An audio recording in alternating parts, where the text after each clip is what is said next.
स्वतंत्र भारत की ये तीसरी शिक्षा नीति होगी 2020 में जो आई है। इसके पहले दो शिक्षा नीतियां और आई थी। पहली आई थी 1968 में, जब इंदिरा गांधी जो प्रधानमंत्री हुआ करती थी, और उसके बाद जो दूसरी एजुकेशन पॉलिसी आई थी वो आई थी 1986 में, और इसमें थोड़ा सा चेंज हुआ था। 1992 में प्रधानमंत्री हुआ करते थे, 1986 में राजीव गांधी जो कि इंदिरा गांधी के पुत्र थे। और राजीव गांधी के बाद अब जो तीसरी एजुकेशन पॉलिसी आई है वो 2020 में आई है, जब नरेंद्र मोदी जो है प्रधानमंत्री हैं। अब यहाँ पर एक बड़ा बदलाव और भी किया गया है। बदलाव ये किया गया है कि जो मानव संसाधन विकास मंत्रालय है उसे अब शिक्षा मंत्रालय का नाम दे दिया गया है। ठीक है। और इसी के साथ आपको ये भी बता दें कि अगर हम पिछले 5 साल का जो औसत है अगर उसको देखा जाए, सबसे पहले आप ये जान लीजिए कि 1968 की जो एजुकेशन पॉलिसी थी वो कोठारी समिति की संस्तुतियों पर आधारित थी। और कोठारी समिति ने 1968 में ही कहा था कि अगर भारत का जो एजुकेशन सिस्टम है उसको आगे ले जाना है तो टोटल जीडीपी का 6% एजुकेशन सेक्टर को देना होगा। लेकिन ये इम्प्लीमेंट कभी नहीं हो पाया। अब इसे इम्प्लीमेंट करने की बात कही गई है नई एजुकेशन पॉलिसी में कि टोटल जो जीडीपी होगी उसका 6% एजुकेशन में इन्वेस्टमेंट किया जाएगा। तो ये काफी अच्छी बात है। अब यहाँ पर मैं आपको और बता दूं कि अगर पिछले 5 साल के डेटा को आप उठाकर देखें, जो औसत डाटा है पिछले 5 साल का, उसमें इंडिया ने एजुकेशन सिस्टम में अबाउट 3% ही केवल जो है टोटल जीडीपी का जो है इन्वेस्टमेंट किया है।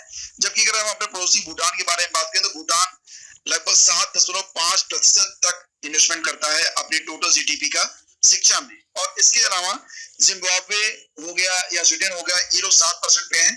दुनिया की सबसे अच्छी एजुकेशन पॉलिसी मानी जाती है फिनलैंड की, और फिनलैंड जो है वो अपने टोटल जीडीपी का 7% जो है इन्वेस्टमेंट करता है शिक्षा में।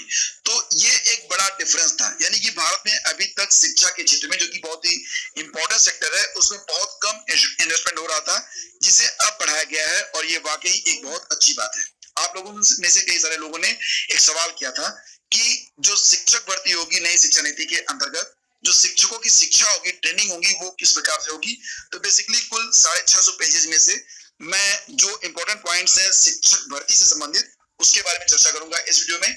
इसके पहले एक वीडियो मैं नई शिक्षा नीति पर अपलोड कर चुका हूं, लिंक मिल जाएगा आपको वीडियो के डिस्क्रिप्शन में, जिसमें मैंने आपको बताया था कि नई एजुकेशन पॉलिसी की जो हाइलाइट्स हैं वो क्या है, जिसे आपको पता होना चाहिए।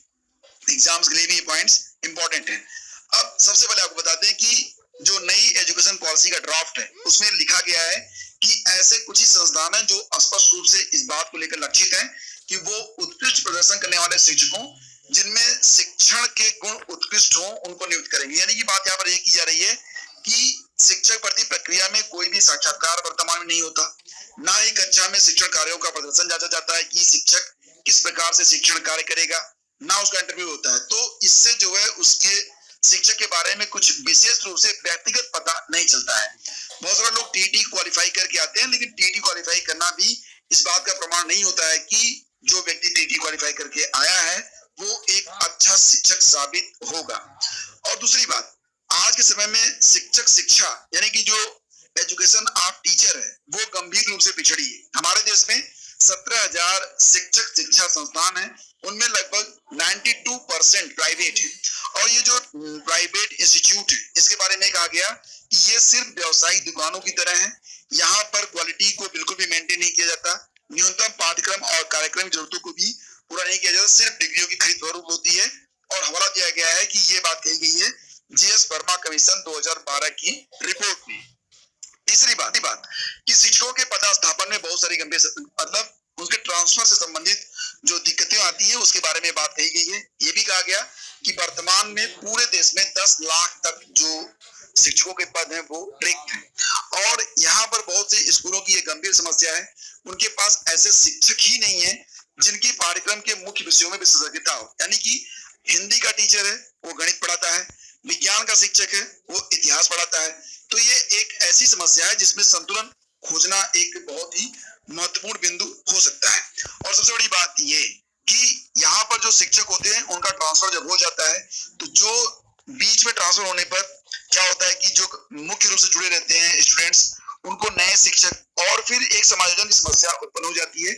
इसलिए कोशिश ये की जाएगी कि अब आगे चलकर जो ट्रांसफर्स हैं वो कम से कम हो। हालांकि आपने देखा होगा कि कक्षा 5 तक की जो शिक्षा होगी उसमें बात कही गई है कि ये मदर टंग में दी जाएगी, और जो नई शिक्षा प्रणाली है उसको जो है अब 10+2 का जो पैटर्न था उसे समाप्त कर दिया गया है। अब जो नया पैटर्न है वो 5+3+3+3 पर आधारित होगा।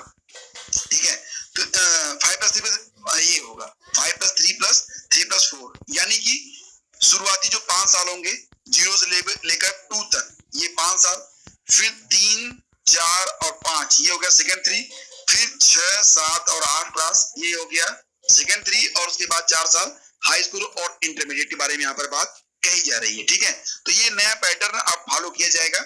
और इसी के साथ नियुक्ति और पदस्थापन के बारे में जो मुख्य बात कही गई वो ये कही गई कि अब से देश भर में जो बीएड होगा वो 4 साल का करवाया जाएगा। ऐसा इसलिए किया जाएगा ताकि जो लोग शिक्षा के क्षेत्र में आना चाहते हैं वो बहुत ही तरीके से अपना कार्यक्रम यानी कि जो प्रशिक्षण कार्यक्रम है उसको पूरा करें। और यहाँ पर कोशिश ये हो रही है कि बेहतर जो शिक्षक है वो उपलब्ध करवाए जाए, खासतौर से ग्रामीण इलाकों में। और इसको प्रोत्साहित करने के लिए मेरिट पर आधारित छात्रवृत्ति यानी कि स्कॉलरशिप देने की बात कही जा रही है। ये कहा जा रहा है कि 4 साल का जो एकीकृत इंटीग्रेटेड बीएड होगा उसमें जो लोग मेरिट होल्डर होंगे उनको जो है स्कॉलरशिप के साथ साथ सुनिश्चित रोजगार भी दिया जाएगा, और ये रोजगार उनके आसपास ही उपलब्ध करवाया जाएगा। और इसको देखकर बाकी लोग भी मोटिवेट हो सकेंगे कि अमुक व्यक्ति टीचर बनना चाहता था तो उसे कितनी सुविधा मिली और कितनी सुविधा मिल रही है, तो थोड़ा सा परिश्रम करेंगे ताकि वो भी एक उत्कृष्ट टीचर बन सके। तो ये कोशिश इसमें की जा रही है।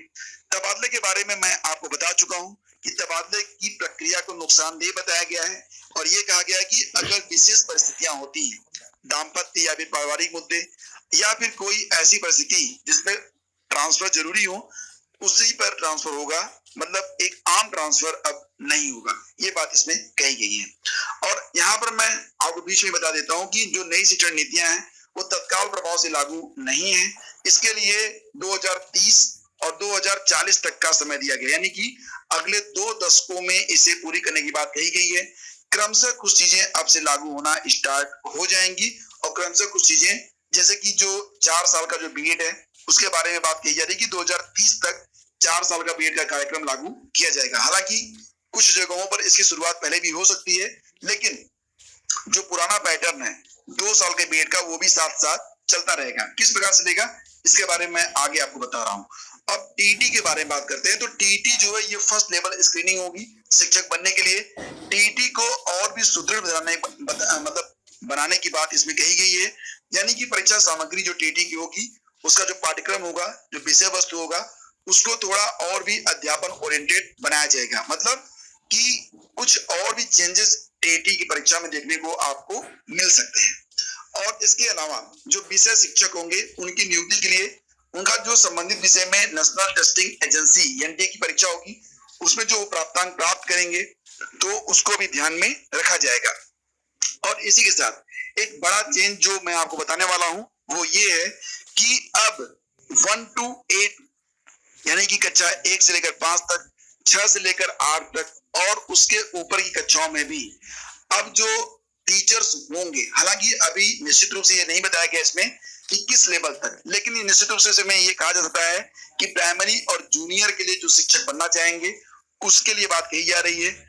आगे भी ये चीजें देखिए, अभी क्या है टीजीटी और एलटी ग्रेड में इंटरव्यू को समाप्त कर दिया गया था, लेकिन हो सकता है कि आगे चलकर दोबारा से इंटरव्यू को इसमें लागू कर दिया जाए। पीजीटी में इंटरव्यू अभी भी लागू है, 1 to 8 में इंटरव्यू नहीं होता था, लेकिन यहाँ पर बात कही जा रही है कि शिक्षण के प्रति रुचि और प्रोत्साहन को मापने के लिए कक्षा में शिक्षण का प्रदर्शन यानी कि एक डिमॉन्स्ट्रेशन आपका लिया जाएगा, आपको पढ़वा कर देखा जाएगा, बिल्कुल उसी प्रकार से जिस प्रकार से आप बीएड या डीएलएड की कक्षा में आपने टीचिंग किया था तो आपसे टीचिंग करवाई जाएगी। और उसी के बाद साक्षात्कार को भी लागू करने के बारे में इसमें बात कही गई है न्यू एजुकेशन पॉलिसी के अंतर्गत। तो यानी कि अब एक डिमॉन्स्ट्रेशन होगा और इंटरव्यू भी करवाया जाएगा शिक्षकों को अंतिम रूप से चयनित करने के पूर्व।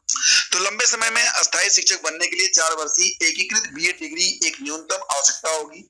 हालांकि स्थानीय ज्ञान और विशेषज्ञता को बढ़ावा देने के लिए स्कूल और स्कूल कॉम्प्लेक्सेस को यह अनुमति और उपयुक्त संसाधन प्रदान किए जाएंगे कि स्थानीय प्रख्यात व्यक्तियों या विशेषज्ञों को स्पेशलाइज्ड इंस्ट्रक्टर के रूप में नियुक्त किया जा सके।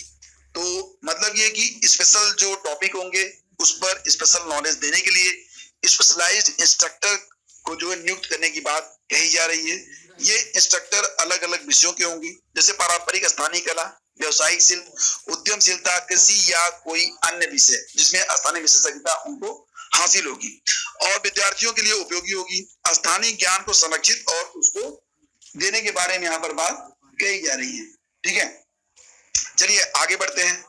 आने वाले 2 दशकों में शिक्षकों और विषयों की जरूरतों को आकलन करने के लिए देश भर में प्रत्येक राज्य में एक व्यापक और विस्तृत योजना लागू की जाएगी। यहाँ पर टाइम देखिए, 2 दशक टाइम बताया गया है। ठीक है, और कोशिश ये होगी कि सारी रिक्तियों को उत्कृष्ट शिक्षकों से भरा जाएगा, जिसमें बेहतरीन स्थानीय शिक्षक भी शामिल होंगे।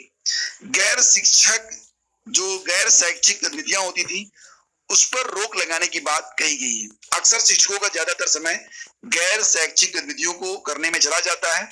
इसको समय को बचाने के लिए शिक्षकों को वो सरकारी कार्य जो शिक्षण से सीधे संबंधित नहीं है उनको करने की अनुमति नहीं होगी। यानी कि जैसे चुनाव संबंधित कार्य, मिड डे मील को पकाना, अन्य जटिल प्रशासनिक कार्य वो नहीं करेंगे। इसके लिए अलग से स्टाफ रखा जाएगा। बीएड के जो विभिन्न प्रारूप है उसके बारे में जान लीजिए। यहाँ पर बात कही जा रही है कि 4 वर्षीय एकीकृत बीएड डिग्री कार्यक्रम उपलब्ध कराने वाले बहु और अनुशासनिक संस्थान होंगे। 2 वर्षीय बीएड और डीएलएड, जो अब बीएड के नाम से जाना जाएगा, डीएलएड को भी अब बीएड ही कहा जाएगा, ये कार्यक्रम भी उपलब्ध कराएंगे। यानी कि यही जो बहु अनुशासनिक संस्थान है वही दोनों प्रकार के जो प्रोग्राम है उनको अवेलेबल करवाएंगे। 2 वर्षीय बीएड कार्यक्रम उन लोगों के लिए उपलब्ध होगा जिनके पास किसी खास विषय में स्नातक की डिग्री होगी। जिन लोगों के पास 4 साल की बहु अनुशासनिक स्नातक डिग्री या फिर किसी विषय में स्नातकोत्तर की डिग्री है और वो उस विषय के शिक्षक बनना चाहते हैं, तो यहाँ पर मैं आपको बता देना चाहता हूँ कि अगर 4 साल का बीएड होगा वो उनके लिए होगा जो लोग इंटरमीडिएट के बाद इसे करना चाहते हैं, तो वो लोग 4 साल का बीएड करेंगे।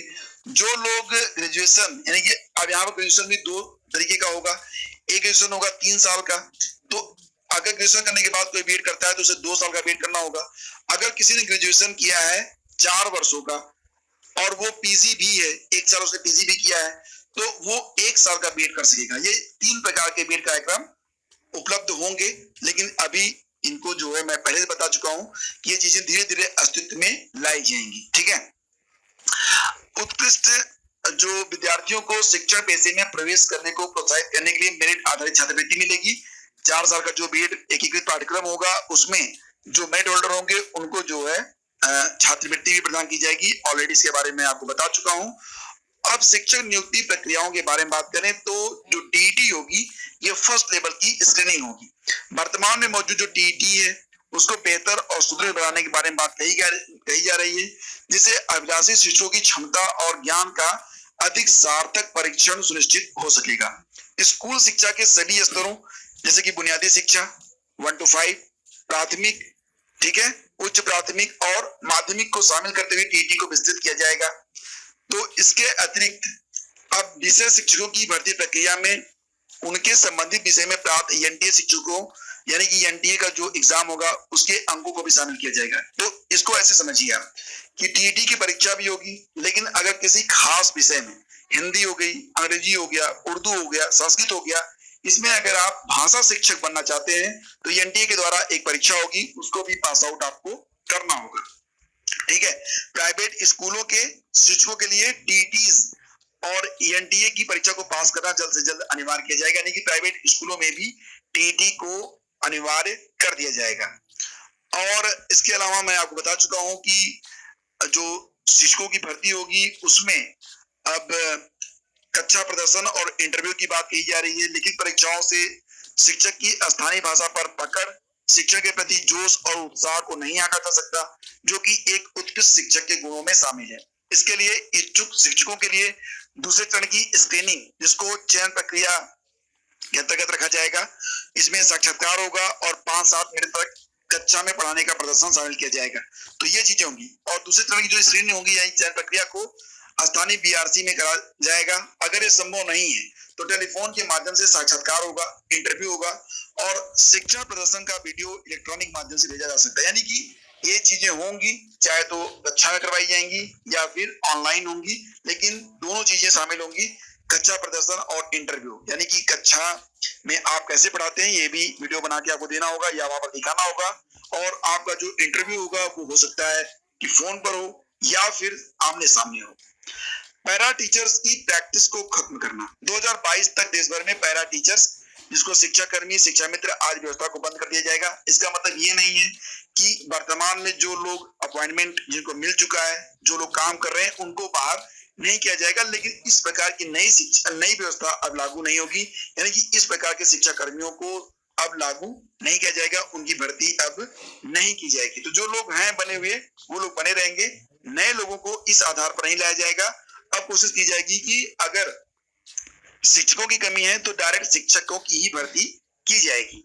और इसके अलावा जो गैर शैक्षणिक कार्य, जिसके बारे में मैं बता चुका हूं कि मिड डे मील, टीकाकरण, खरीदारी स्कूल के लिए, इसके लिए अलग से स्टाफ होगा, शिक्षकों को यह कार्य नहीं करना होगा। और इसके अलावा जिसके बारे में मैंने शुरू में आपको बताया था कि शिक्षकों की नियुक्ति के लिए एक टेन्योर ट्रैक सिस्टम की बात कही गई है न्यू एजुकेशन पॉलिसी में। तो सभी स्तर पर शिक्षकों को नियुक्त करने के एक टेन्योर ट्रैक सिस्टम को स्थापित किया जाएगा। इस टेन्योर ट्रैक सिस्टम में शिक्षकों को 3 वर्ष के प्रोबेशन या कार्यकाल पर रखा जाएगा और इसके बाद उनके कार्य प्रदर्शन के आधार पर उनका अस्थायीकरण किया जाएगा। अस्थायीकरण कार्यकाल का निर्णय कई कारकों पर निर्भर करेगा, जिसमें सहकर्मियों द्वारा समीक्षा, कार्य समर्पण और कक्षा कक्ष मूल्यांकन भी शामिल है। इसके समीक्षा का ढांचा यह सीआईटी द्वारा बनाया जाएगा। यह सिर्फ कथांत वृत्तांत पर आधारित नहीं होना चाहिए, बल्कि इसमें दीर्घकालिक कार्यों का तथ्यों से मूल्यांकन और आकलन शामिल होना चाहिए। इस मूल्यांकन के बहुस्रोत होने चाहिए, सहकर्मियों द्वारा समीक्षा, निरीक्षक और अभिभावक द्वारा समीक्षा और काम का वास्तविक प्रमाण इसमें शामिल होना चाहिए। यह व्यवस्था पेशेवर रूप से न्यायपूर्ण और निष्पक्ष करने की बात यहाँ पर कही जा रही है। और स्कूल शिक्षा के सभी स्तरों के लिए उच्च गुणवत्ता के शिक्षकों की आवश्यकता होगी और इस प्रकार किसी एक स्तर को दूसरे स्तर से ज्यादा महत्वपूर्ण नहीं समझा जाएगा। और यही वजह है कि 10 वर्षों में 2030 तक सभी शिक्षकों के लिए 4 वर्षीय जो बीएड कार्यक्रम होगा वो अनिवार्य हो जाएगा। जो भ्रष्ट शैक्षिक संस्थान है उन्हें बंद करने की बात यहाँ पर की जा रही है 2030 तक। तो दोस्तों ये थी कंप्लीट एनालिसिस, और मैं आपको बता चुका हूँ कि ये जो सारी बातें जो मैं आपको बता रहा हूँ ये न्यू एजुकेशन पॉलिसी के ड्राफ्ट में लिखी गई हैं। कुछ चीजें अभी इसमें संशोधित हो भी सकती हैं, हालांकि जो ड्राफ्ट है उसको मंजूरी मिल गई है, लेकिन कुछ नियम, कुछ कार्य कानून अभी शिक्षा मंत्रालय और संसद में बनाए जाएंगे। फिलहाल ये थी एक कंप्लीट एनालिसिस और उम्मीद करता हूँ कि आपको ये वीडियो पसंद आया होगा। इसे लाइक और शेयर कर दीजिएगा। बहुत बहुत धन्यवाद।